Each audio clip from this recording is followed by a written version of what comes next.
Do you want your life to be proof that it can happen? I know I want God to make my life as an example of it can happen. I want to be living proof that I'm able to design a life based on what I was created to do. If you're like me, then I know you have a desire and you know that life has more to offer you than what it has already presented itself.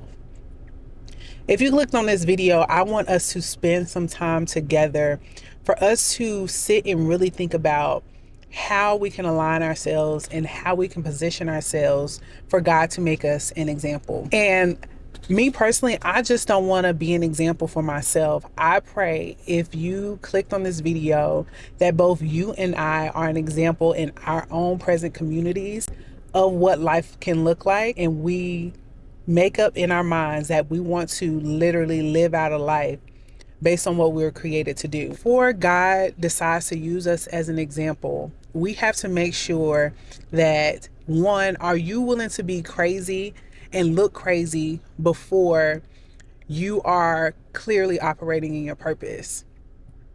From experience, I know that it does not happen overnight. And because it does not happen overnight, there's going to be a certain time period where you're working on something that just doesn't make sense. It makes sense to you, but it doesn't make sense to others around you. And because it doesn't make sense to others around you, you have to make it up in your mind that I'm not going to let the opinions and the beliefs of other people to take my focus off of and to prevent me from literally designing the life that I know I deserve to live. You have to make it up in your mind that, you know what, I don't care about looking crazy. I don't. And I know me personally, it took me some time to decide that I was willing to look crazy. I know me personally, there was a time where I would let the thoughts and opinions of other people literally slow me down.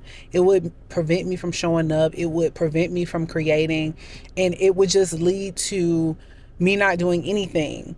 And if I didn't receive the recognition or the engagement, or what I thought was support, if I didn't receive that, then I felt like I wasn't doing what it is that I was supposed to do. I didn't feel like what I was delivering was valuable.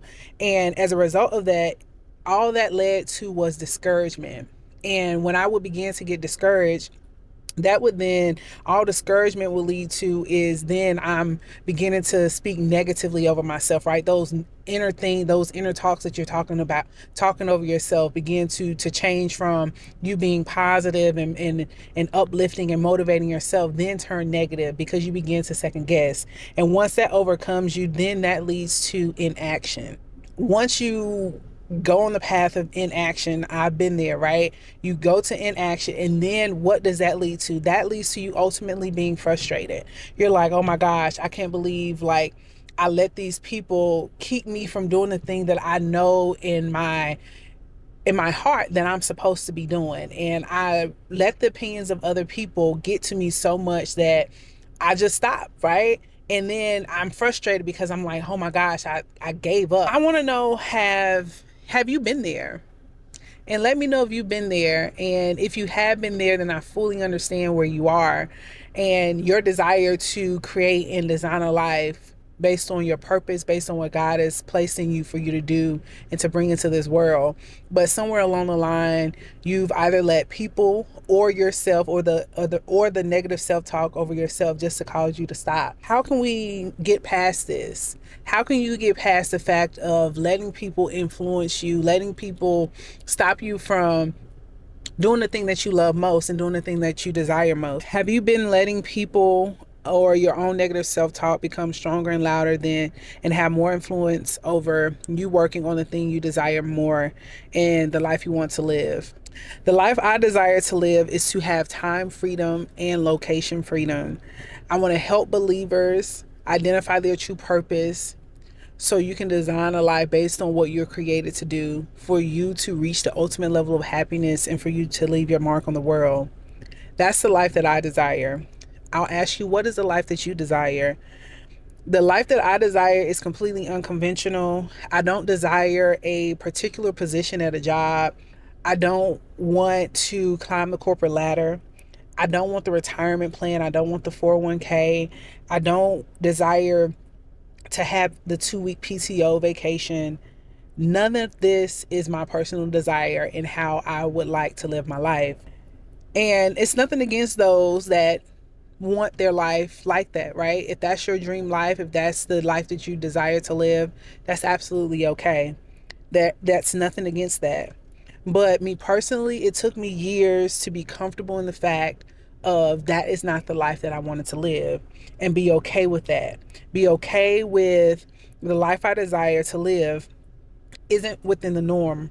The life I desire to live doesn't make sense to some people. The life that I desire to live is not taught in school. The life that I desire to live does not have a clear framework. The life that I desire to live does not guarantee 100% success.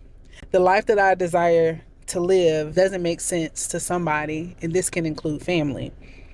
It took me years to gain this confidence of desiring and creating a life that God has put me here to do.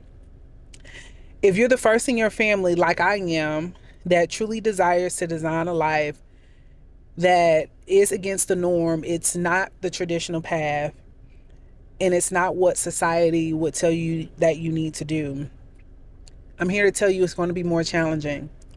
It's going to be more challenging because you are going to be used as an example. You are the first one. You are the one that at 2 a.m. in the morning, you're awakened out of your sleep, and there's this burning desire for you to do more of something that only you can right now articulate what that thing is. And there may be a host of other people around you wondering, why is it that you're different? Why don't you just desire the normal way of life? And maybe you can't explain that right now, but there's something inside of you that's tugging. I would encourage you to guard yourself. You must absolutely guard what God has given you. What is the life that you truly desire to live? And once you are completely sold out that I'm not going to stop until I create this life, I ask you to continue to seek God, continue to seek his guidance, continue to seek his shield. And also, when you think about the life that you desire to live, please do not lead with money. Put money the furthest thing from your mind. What is it that you will be doing if money was not an option?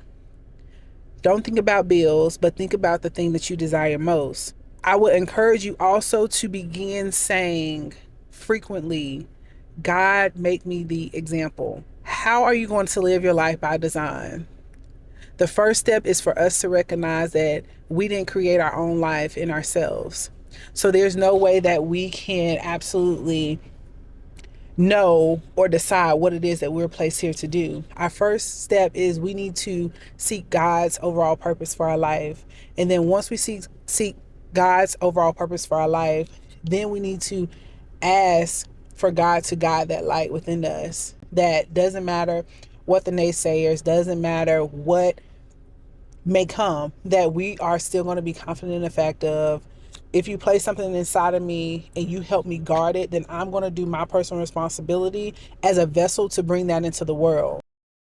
If you made it this far in the video, I appreciate you for sticking around. If you enjoyed it, I would highly appreciate it if you go ahead and give this video a thumbs up. Also, drop a comment below. Let me know that you are going to let God use you as an example. Also, consider subscribing to the channel. Subscribe to the channel so you can join the Terry Shower Catching a Major Vibe, y'all. Because we'll be coming back with another video. Let's go.